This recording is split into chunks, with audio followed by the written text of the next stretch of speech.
جناب شیخ سعدی میگه بیامرز پرورده را دست و رنج، اگر چی دست داری چو قارون بگنج.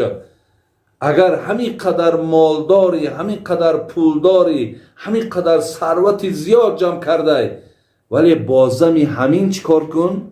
بازم همین فرزندات علم با آموز، فرزندات کسب با آموز. با این مقصد هیچ وقت تکیه نکن. عزیزای خدا را ببینین چی چیزهایی برای ما و شما توصیه میتین. خدا رحمت کنه، میگه به دانایان دم ارزد جهانه، نه ارزد صد سری نادان بنانه. به آدم دانا میگه یک لحظه بشین، یک دقیقه بشین، یک ساعت بشین، ارزش دنیا را داره. لیکن نه ارزد صد سری نادان بنانه. لیکن مزمت بینین، کسی نمیخواند، کسی بی علم است، کسی در پی مقصد جستجوی علم نیست، میگه 100 کله آدمی نادان ارزش یک نان یک سامانه را ندارد. بزرگان میگن اگر به شرطی که زن را اگر از روی زیباگیش بها دادن، مرد را از روی مالداریش بها دادن، وای به آن ملت، وای به سر آن ملت. یعنی هیچگاه یعنی زیباگی برادر عزیز یا مال اینها مهم نبودن، اینها مهم نبودن.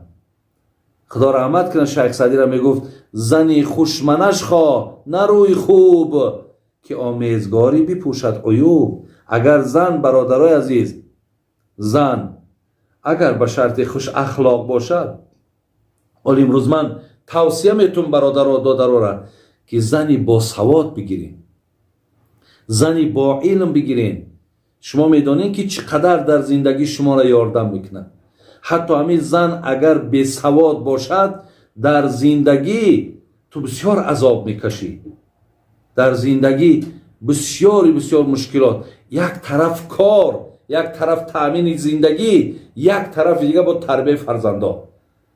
حتی زنی که نادان باشد، جاهل باشد، بی سواد باشد، حتی وای تربیت فرزند کردن نمیتواند.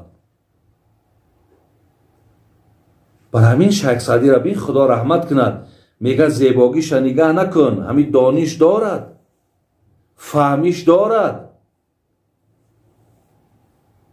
و انتخاب کن. یعنی تمامی همون بگیم صورت بدروگیشه، همون علمش، انا همون فهمیشش، انا همون دانشش، اون کمبودی را میپشونه. یا خدا رحمت کنه شیخ سعدی را میگه نه منعم به مال از کسی بهتر است، خر گرجلی اطلس بپوشد خر است. هیچگاه میگه یک نفری را دیدین که مالدار است، یک آدمی را دیدین بی مال است، شما نگین که این آدم مالدار از این آدم بی مال افضلتر و بالاتر و بهتر است. نه، با مال با زیباگی آدم بها نمیتید. برای همین گفت این عزیز خدا که اگر زنها را از روی زیباگیشان، مردها را از روی مالداریشان بالاتر و بهتر کسی دانست، وای به حال اون مردم و وای به حال آن ملت.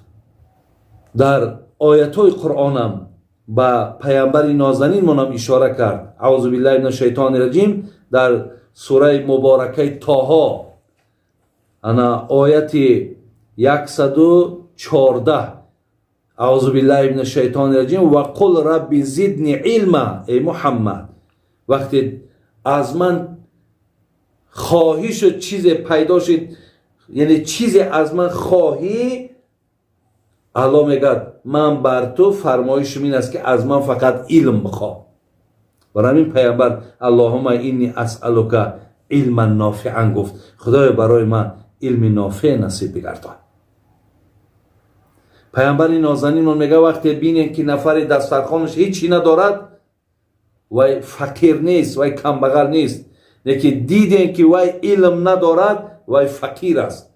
آدمی بی علم کمبغل میگفت پیامبر، آدم به علم فقیر میگفت، لیکن آدم به پول و به نان و به مثال گویم دیگر اشیای زندگی را کم بغل نمیگفت پیامبر نازنین. همین